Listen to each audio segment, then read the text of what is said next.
तीन बहुओं के रवैये से सासू माँ बहुत परेशान थी।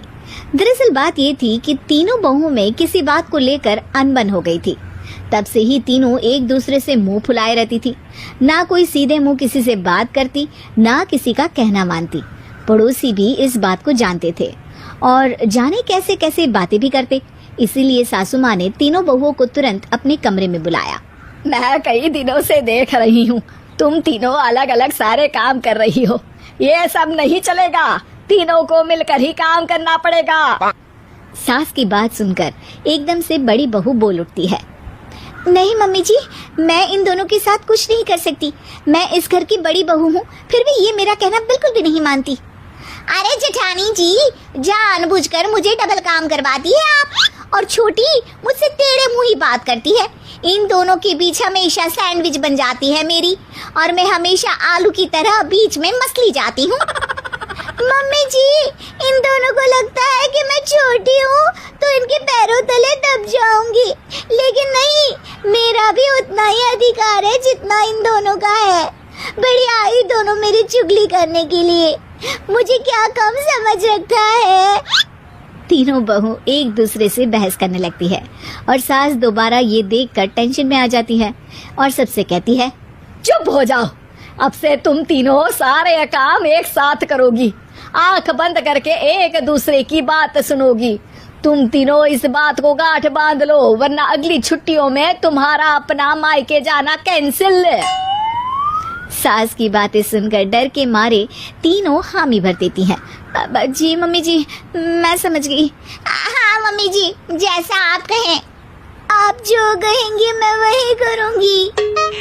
तीनों बहू सास की बात को गांठ बांध लेती है और वादा करती है कि अब से सारे काम वो तीनों एक साथ मिलकर ही करेंगी।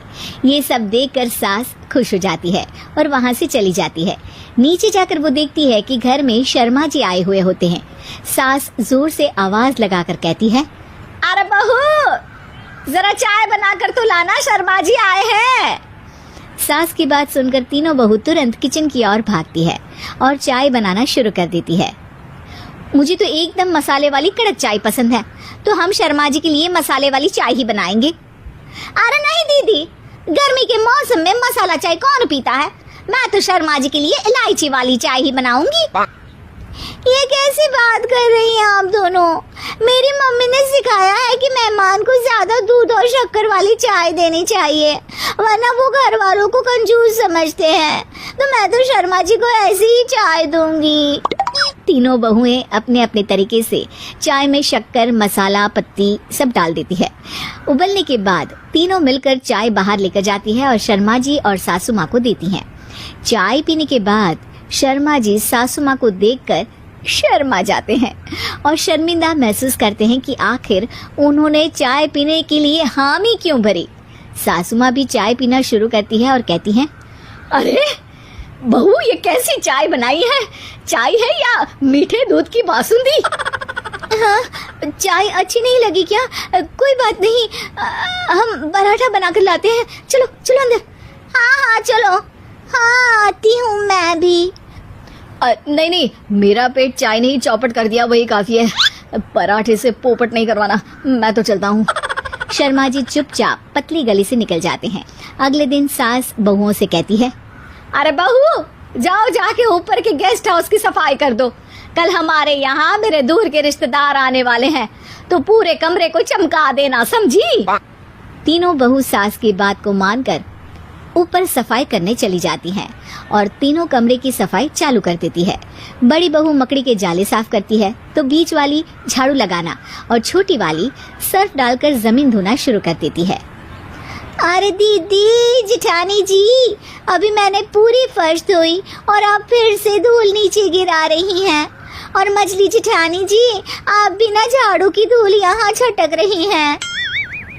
अरे तीनों को साफ करना है, एक साथ सफाई करते हैं ना। अरे वही तो, हम साथ साथ हैं, घर साफ साफ है। तीनों बहू ऐसे ही काम में उलझ जाती है और 2 घंटे तक एक ही कमरे की सफाई करती रहती है। बहुत देर से अपनी बहुओं को ना देखने के कारण सास ऊपर कमरे में उन्हें देखने जाती है, लेकिन कमरे में घुसती ही वो गीली फर्श पर फिसलने के कारण नीचे गिर जाती है। ओरी मोरी मैया, हड्डी मरोड़ के रख दी।